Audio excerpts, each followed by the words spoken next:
Good morning, everyone. Thank you very much for inviting me and for organizing this event to my fellow countrymen and women from the Netherlands. I work for the GIZ and Abetas, and in this project that we have, it's in phase 2 with Natalie. We are working with Natalie on phase 2, and we have started to design this project that is funded by the GIZ, and the idea is to innovate in technology to prove this new model in a new context. So the challenge was to achieve or to create a traceability system that was interoperable. So I hope to be able to explain how we are doing so, because a year and a half has passed, and we have been trying to understand between the different partners, the different stakeholders, and to design a system. And the second year we have been working on the field. Mentioned that it's funded by the German corporation. The partners are OFC, a tech partner from Netherlands, Vetas Peru, our team, and Tarapoto, the school, École des Entrepreneurs of Quebec in Colombia, and CIMA. We around finishing the partner of the project, we have 4,000 producers with their apps and their cell phones. For now, this has been our objective. 24 COPs, 4 exporters that are private processors that are implementing the solution. Lack of deforestation check. So how are we going to do that? Because we have all types of use case, all type of producers, processors, different dynamics. So when we have everything controlled, and we know how this producer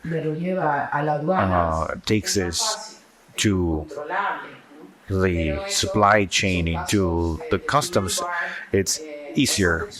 But these are exclusive cases. So the idea was to think how we do this, because in digital solutions we have different ways of doing this, and I don't know if you are familiarized with Web 1, Web 2, and Web 3.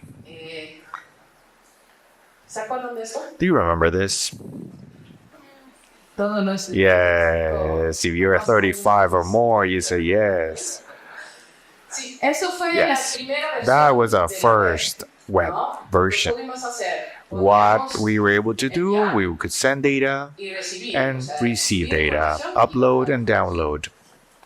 That was it. Who is this person? Well, I think we all know him. I think every day you use his services. And this gentleman has done a lot for Web 2. You can exchange, you can communicate, you could do agreements, you could do marvels. And everything that we know, who's going to be the owner of this information? And he, every day, he's a little bit richer every day. Yeah. And we still use his solutions. We all accept that model for now. This is what we have. But it's key to have that into account, because we also have this. What is this? Es arte. is art.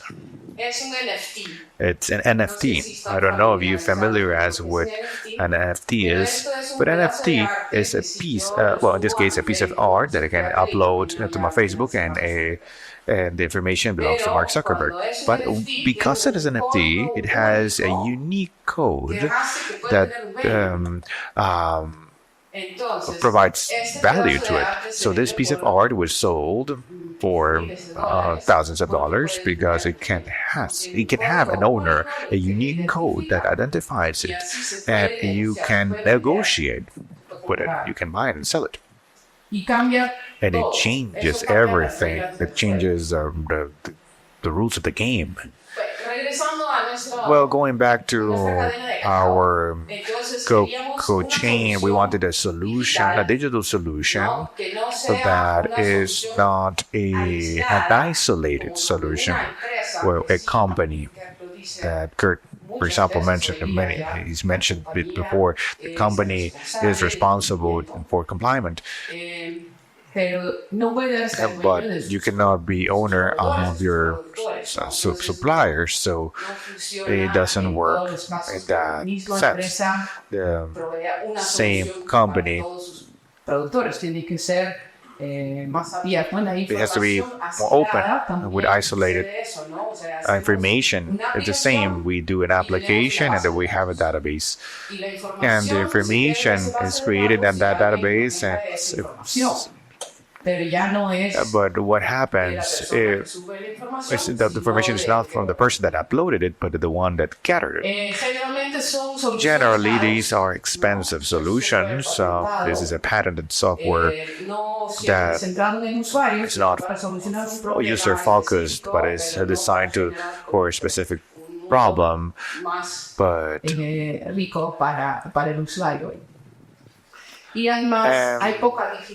there is little digitalization. Now, there are many that are that way, but there was this little digitalization.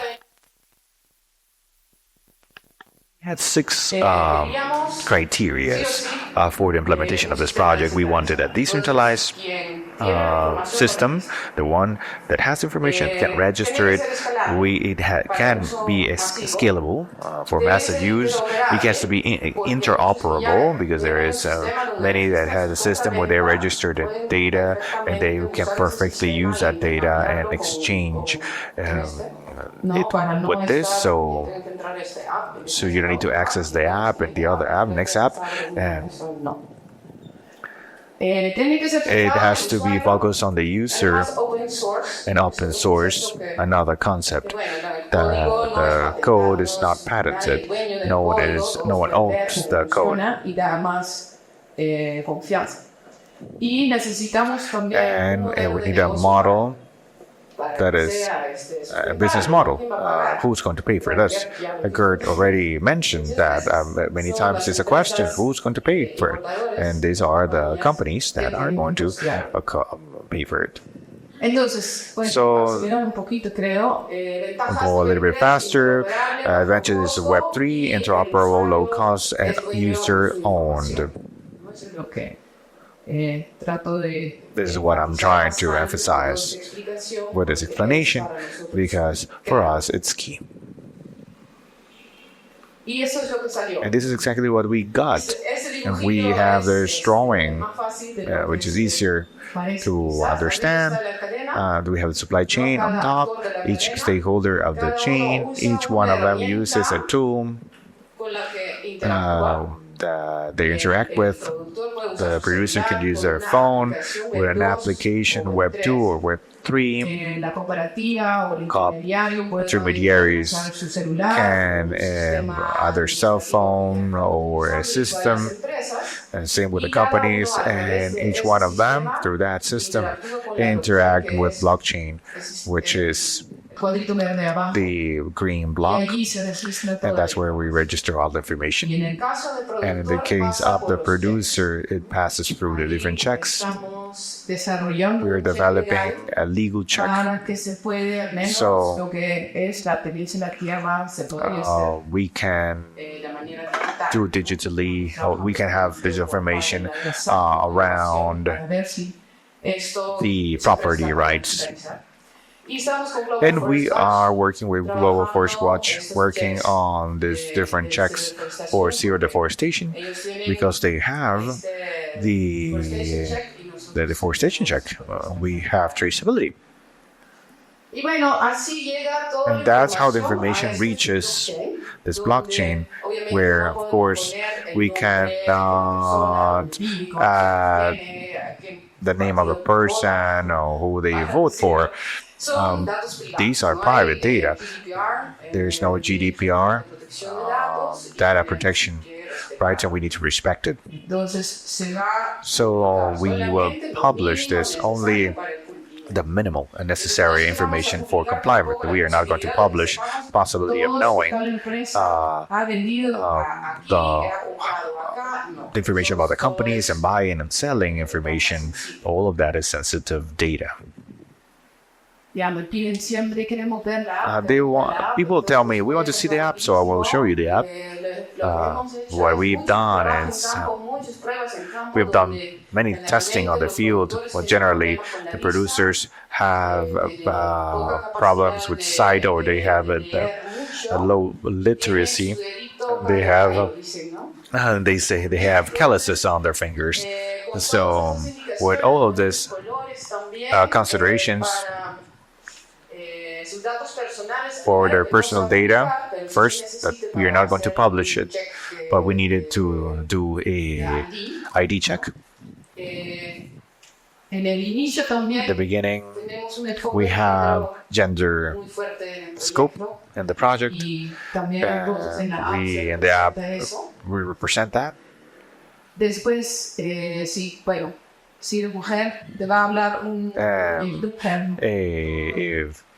If you're a woman, well, you get an assistant, a virtual assistant that is a woman, and then you confirm the data in a very didactic way, password, and then we download a map. And the map that is downloaded is only of the district, so it's not as heavy, because many applications on the field with low connectivity, well, they suffer.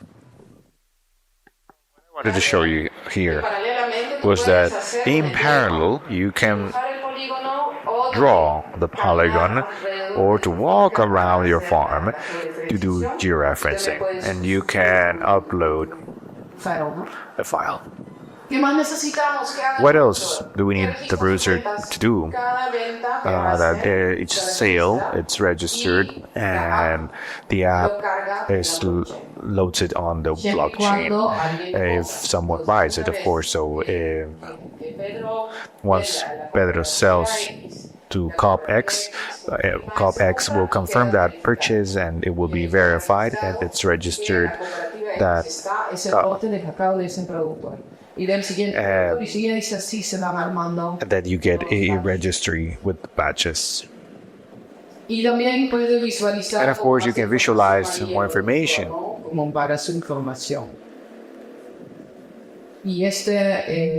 the polygons that has the logo of Global Forest Watch will go next to Coco. You can see the whole. This producer on the Oro Verde Cup, and he's very happy, showing that he has his check of zero deforestation. And this is what appears in the blockchain.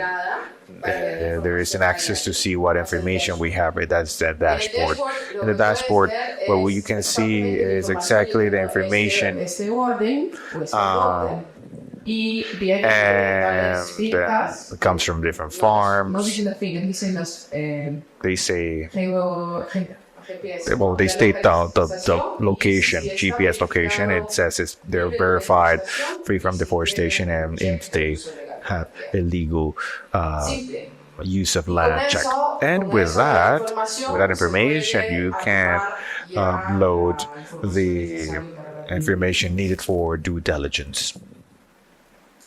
Importantísimo. Something very important to mention that this is not a closed system. It is an open system, it's an public infrastructure, and information is not something we can alter. We cannot do changes without showing it. So, and it goes beyond that because it's not only an app, this is a Web3 solution. We believe it's important that the data remains with the producer. The producer does a polygon and gets it. We have a project from the States, comes and takes the information. So you need to do polygons for each project that passes. So that is not efficient. It's better that the producer has their information, can share it with anyone. And because there's always an asymmetry in the power dynamics. So the producer doesn't have their information, their own information to value it, it will not progress. And well, that's a strong word, but there is digital slavery, which means that we always depend on a supplier of technology that provides a service, but if they want to change the information gets lost. So they have to work with them. And then zero intermediation. If I have your information, I can intermediate your data, I can sell it, I can do business with that. And data is gold in this century. So the idea is to have this protocol where one producer can have their own data and can access with that data to buy products, to get technical assistance, to get a titling,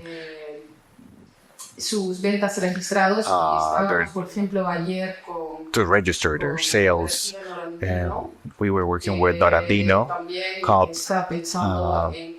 and they're thinking on how to articulate digitally to do financial services. So share it, receive your payments, and the idea is that producers has their own information and that they can share it, for example, with Netafim to get a irrigation kit.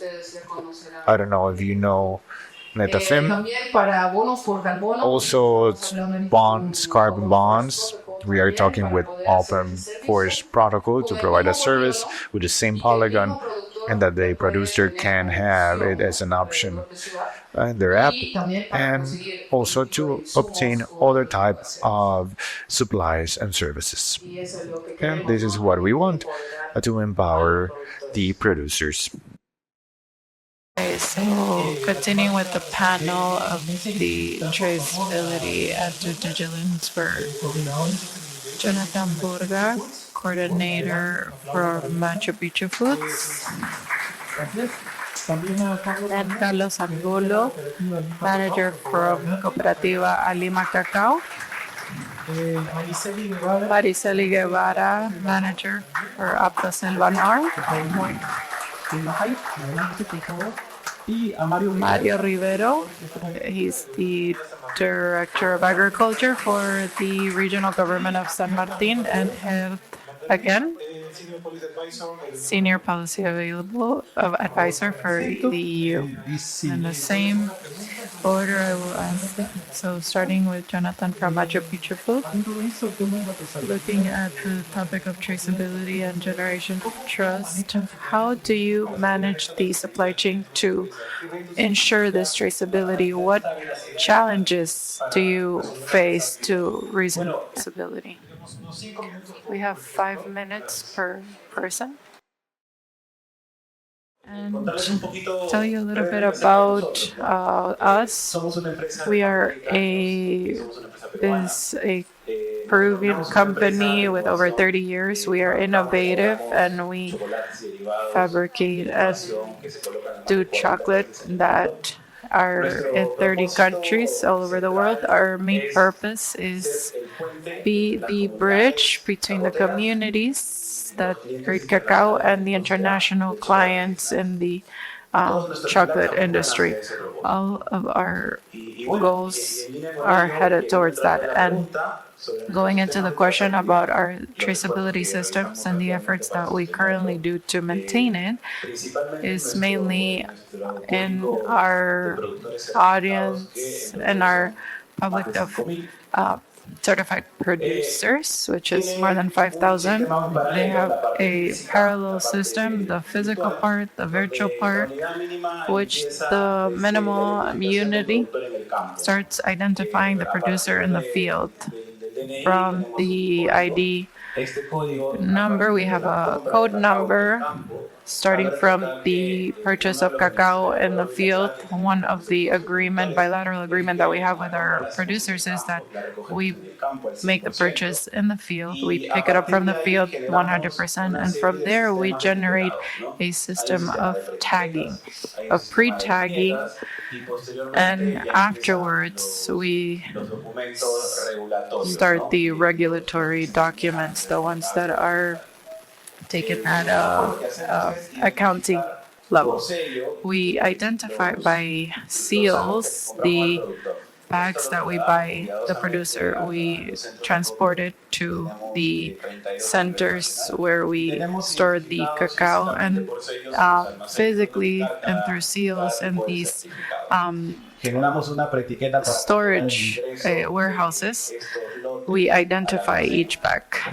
We have a code for the producer, what seal it has, and after that we go into a database system where we generate a packing list which has some codes and from different producers from different sectors, and we accumulate a medium range of like a truck that has about 30 tons, and that's where you generate a code for the truck. So our traceability goes from the field to the chocolate, and it can go up to the shipping area. It could be Pisco or Callao. So once the cacao gets to the lots, so in a production system is known as batch. So we generate products of the process of the cacao until it gets to the final product, which is a chocolate. And from there, we can ensure and verify the traceability from where it came from or that final product. And we have a digital way of identifying it. We have a RP system, and we work with an internal system in the farms, which is a Cisco system. That's one way, and related to the system that we currently handle, we work in parallel with the risk analysis, talking about the European framework regulation. In Machu Picchu Foods, we have a team, which is a GIS team, who control and supervise the recopilation and gathering of information of certified producers. How do we do this? We visit the producer, and actually we already have all the polygons mapped. We visit the producer, we go with the app that each field technician has, and what we do is what I mentioned. We go through all the fields, we gather the information of the polygons, and this information we take it to the GIS team, and that's uploaded to a software. It's the AlGIS Pro, and there we clean the polygon, because obviously while walking you have some irregularities, because of course the land is not a perfect polygon. So there we verify with other methods, in this case geobosc forest, with data that is updated from 2022, 2023, and of course the most updated one is a Global Forest Watch. And up to that's where our monitoring system reaches. And today we look to further our certified producers range and continue working with this. Thank you. An applause. You guys generate agreements so that you have access to these information and an organization and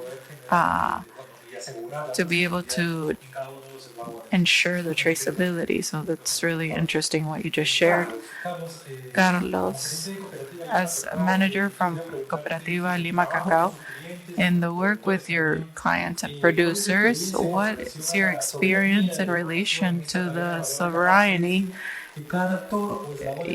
Each actor is the owner of the information that they generate. How do you manage that? Well, good afternoon. It's an honor to be here. And thank you, the organizers and everyone that's here in the panel. Yes. With the information, nowadays it's important to have information. That's the best asset that any organization can have, and based on that, for us to have this sovereignty where the producer also has that information and can manage, and the cooperative can be under a dashboard, and that's very clear. However, it's even more key that the information is as true as possible so that we can use it. And I say true as possible because this is going to allow us to be able to make decisions when I don't agree that there are apps that can make the producer do it on their own at home. I think that if we want to have results that are trustworthy, we have to actually do it. People that have the experience to go to the field, and that's where we need to get the information, because if we get the information maybe when the producer is in their house and just say, oh, draw the plots, and how can you rely on that? We continue, but if we compare with other information and we cross-reference that, it doesn't match with other apps.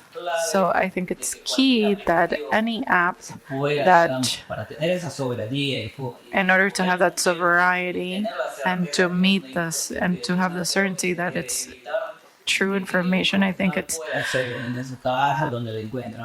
to avoid that it could be done in the home. I think it has to be people physically going to the fields. I think that's one thing. And at the same time, definitely, in order for this to be fruitful and successful and to meet the no deforestation, success comes from people, because there are cases where, for example, if you don't have the staff that knows or can handle, then sometimes you have, when you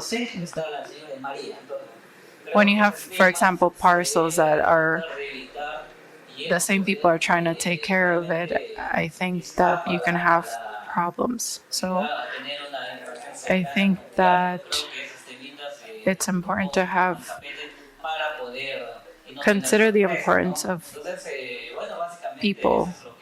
I think that's what I see from my experience, and I think everything has a solution, and I think definitely we are going to meet within a few months our goal of having all of our producers who all of them have polygons. Thank you.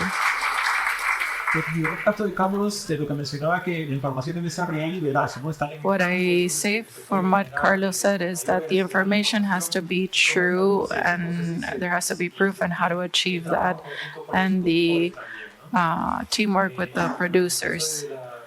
And in the cooperative where Carlos works, their goal is to have a polygon for everybody. Mariceli, who's the manager of Selva Nor,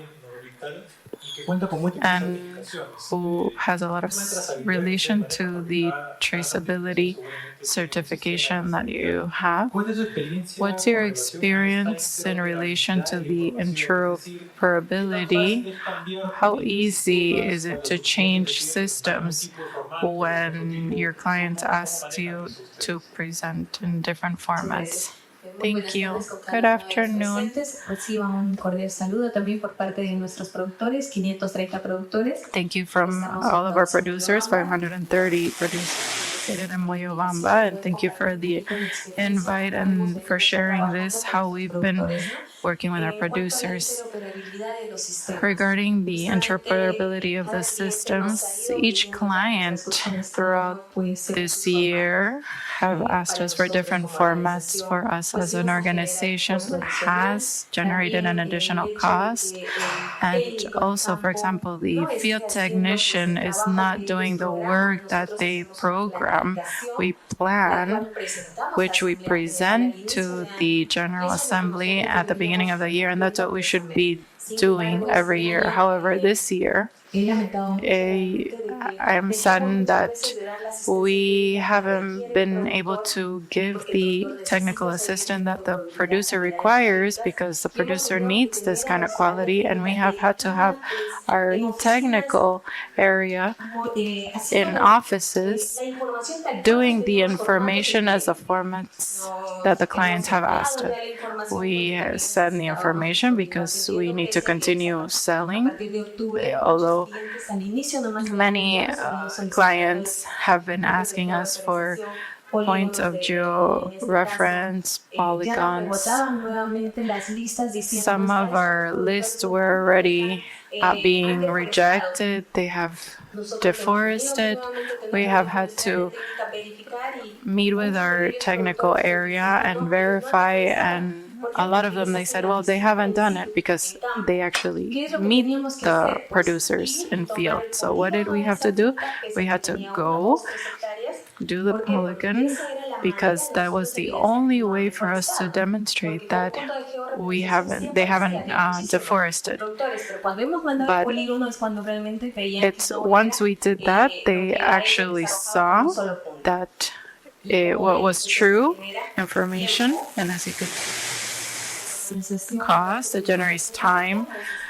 It generates an unexpected cost because everything is agreed on at the beginning of the year. And a lot of the producers have come to the office and ask me, Mariceli, what happened? The technician is not coming. So it affects directly our producers because they are waiting for the technician, with a lot of problems that we have seen with the climate change that's happening in the farms. They need a lot of technical assistance.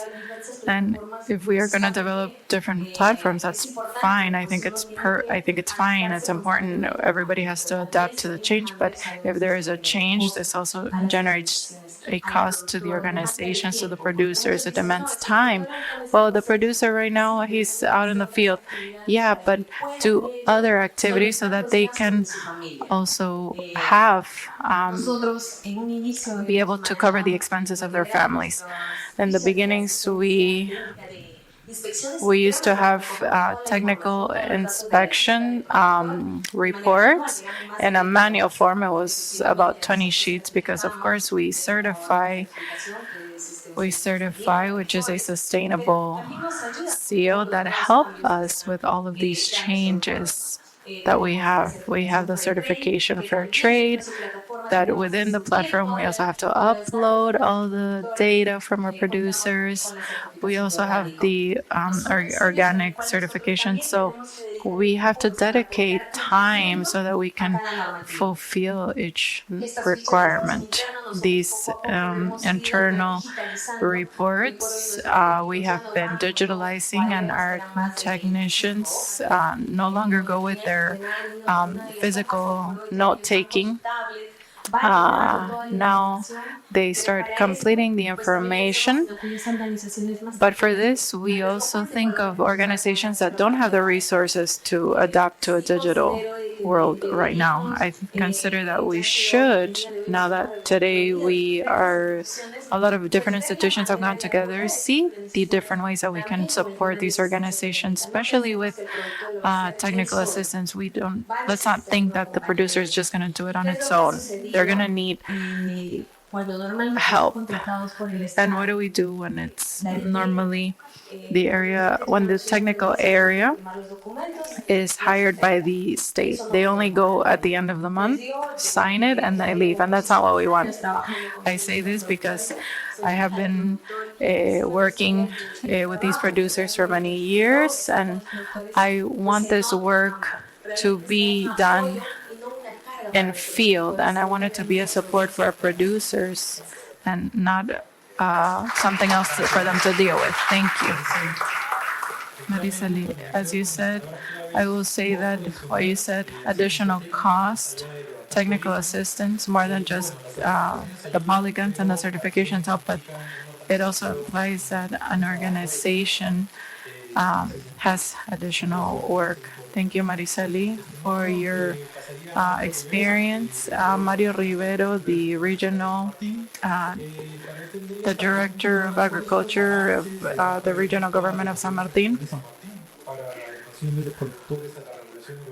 What has the regional government been doing to promote these tools of traceability for the producers here so that we avoid these additional costs and some?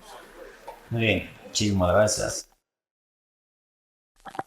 Thank you very much for the invitation. A Well, the route is not from the regional government. This is something that we need to take into account. The partners, the participants know and they understand it because each one of us, members of the different technical tables, we have found we're open to work with it. So the first point is to reiterate that the roadmap has been built along with the organizations that are members of the 3 technical tables for palm, cocoa, and coffee. The second point that I can mention is that this has motivated to other public and private stakeholders to participate through the regional office that I am leading. We have been able to manage, we have created through a resolution that recognizes the roadmap. This allows the public sector to be able to manage resources that can contribute to the producers, but also to the corporation entities. This can allow definitely to generate to manage resources. So we have the same vision. We have built 7 objectives, and the progress are the following. Before mentioning some of the progress, we have tried that at all levels and the 3 technical tables that I mentioned, which are public and private entities, promoted by the regional committee that I preside. We have connected organizations of the state to join efforts. We, the members, have participated in different levels of awareness, creation, different scenarios, public and private, and we have been in Congress and Parlamas as well. in different events with the European Union as well, with the Ministry of Environment, with different sectors that in a way are related and where we can contribute to so our producers that have obtained a market or have got into a market they can keep it. As members of this platform and achieving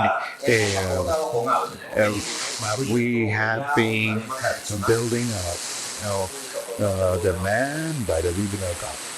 We want to tackle three budget programs, Series 121 for the articulation of small producers. This will allow us to fund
along with the different entities of the state, we have been able to identify different gaps.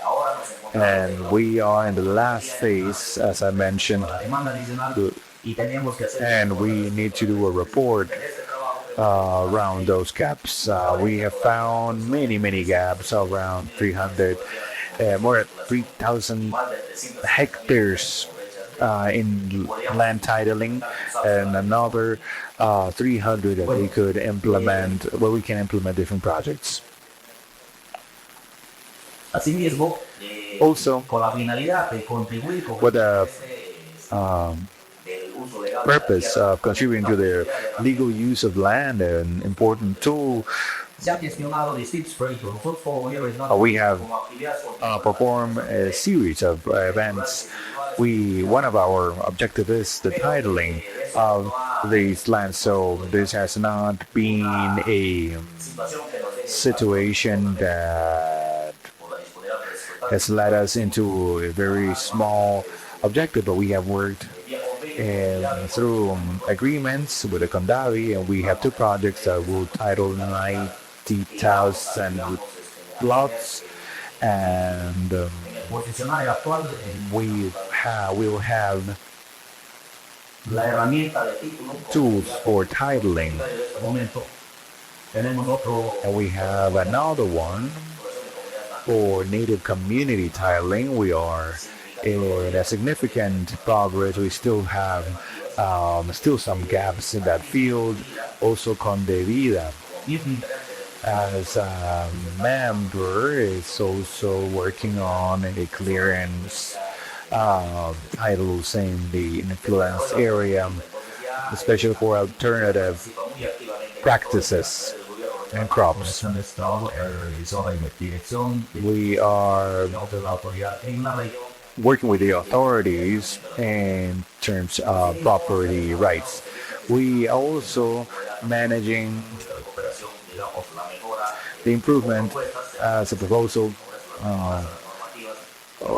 for improvements of the norms that will allow our producers to access to these regulations in a much better manner. Also, we have been generating a series of tools. We review the organizations, they have their own traceability tools. We're managing new applications. The regional government has their own applications. So the idea would be that you could all be interoperable, and what one doesn't have, the other one can provide. The idea is that the main stakeholder, the producer, we can provide it, like proper tools to the producers. And the next steps, I think, are well known. There are some activities.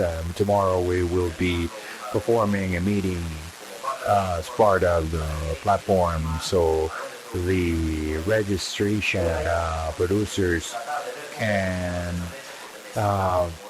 well, we can see how can we close those gaps, because 100% of the producers should be registered, not only to access to the services of the state, but also to facilitate this process of application of the new norms. There are many activities that we have on the way. We have the process of promoting zero deforestation projects with La Copado, CCAD, Coayiba as well. We have started in coffee. We like to develop the flow of exports, but because time is short, what we are changing, instead of generating that long route, we are going to do a checklist to prioritize where is that the organizations are participating.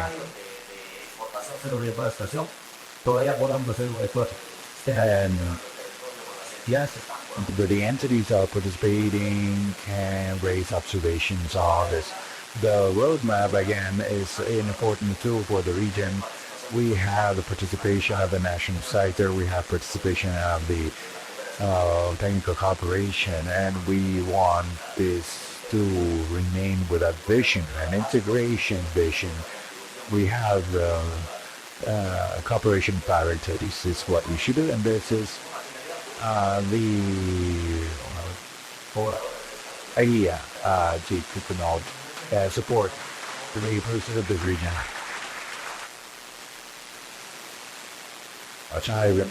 I would like to highlight the idea of interoperability, not only applications, but interoperability in institutions and people. And there's spaces for dialogue. This is where we can agree to have this interoperability and to be able to have all this productive chains working in an efficient manner. And with that, Bert, so he can speak about the registration platform for declarations of the Vida and the European Union. What information do the Commission expect from the operators, and if this system could operate with traceability systems in the producing countries? Thank you. I think it's indeed important to maybe first go back to Simona's presentation, and I will also indicate a bit the difficulty of working on interoperability. And what I think what the program is doing, supporting farmers and using data also to empowerment for farmers, I think that's a good start. But if you look at traceability, I think it's important to look throughout the whole supply chain, because in the end, what is needed is that the data from farmers, the data on due diligence, zero deforestation, and legal compliance, will travel throughout the supply chain until Europe. What the European Commission is setting up is indeed an information system where any company that brings a product on the market which is under EUDR needs to upload the information. What they need to upload in the information system is the geolocations. They need to upload what commodity it is, the amount of commodity they bring on the market. They need to upload a due diligence system, so showing that it's deforestation free, and that due diligence system needs to include a proof that it's legal compliant. So that information needs to travel throughout the supply chain from the farmer until Europe. And of course, in the end, how complicated that is, depends on how long and complicated the supply chain is. If there are only a few companies between the farmer and the European market, then it's still relatively easy. But if there are a lot of different companies, then between the producer here and Europe, then traceability becomes a challenge. In the end, I think it's also important to start thinking from the other side. Most of the companies that bring these products on the market in Europe are quite large companies, traders, that are all setting up their own systems. And there, the interoperability becomes an issue. Because companies in coffee and cocoa, a lot of them are now hiring service providers to develop systems to work on EUDR and to comply with it. And it's often not Cargill or Mars or Olam that is going to upload this information. They will ask service providers like Dimitri, Farm Connect, and there is an immense increase of service providers that is going to support these companies to upload this information and also to collect this information. So often these service providers will then go back to the other elements of the supply chain to collect this information. And then there the challenge becomes, how do you avoid that each and every company is going to set up its own system, and that companies like here will need to feed in a lot of different systems that are not interoperational and are very different and developed in isolation. And I think as such initiatives as we are seeing here, to at least collect and bring together the information here and to make sure that the first part here is interoperational is already a good start. But then the real challenge will become to make that communicate with the latter parts of the supply chain.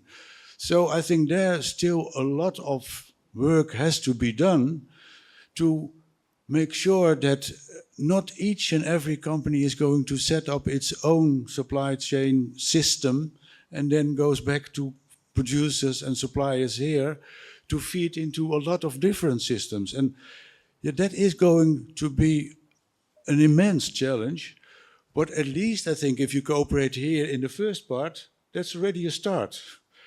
And I do think that in the coming year, a lot of communication and cooperation is needed throughout the whole supply chain to make that work and to indeed avoid that there will be a massive amount of systems in parallel that are all going to be different. So I think, again, here, a call on each of you to communicate with the next parts of the supply chain to see how you can avoid that each and every company is going to ask you things in a different way, and to see how that can work together and be as much as possible interoperational. And I do hope that programs like what Simone is working on can help there, but the real challenge will become to move towards the next parts of the supply chain until indeed the European information system where everything needs to be uploaded.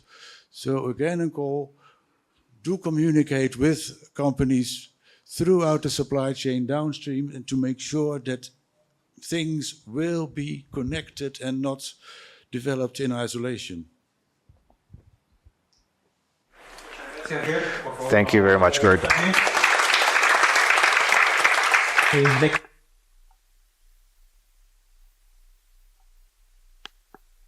Yes, the articulation must be the focus. So this interoperability generates a momentum to avoid the work that we do with the big companies that will provide the services. Traceability, well, they don't need to come to the producer and request to comply with different traceability systems. So the challenge is important to generate this interoperable traceability. It's a national system where we have the participation of public and private. And maybe to wrap up this block, and next to what Simone presented, is this: how the traceability mechanisms can interoperate in reality. We have different efforts of the Peruvian state, and mainly with the Ministry of Agriculture, and they're very good. They comply with this, fulfill different functions, and how we achieve this articulation and the information flow with the different mechanisms of data protection and agreements. We know that Minagri will have will work on what they're requesting to. And there are other systems developed by the corporation or the private companies that have their own agreements with the producers. So you generate this trust through different mechanisms to have clear rules and to generate this interoperability, public and private, to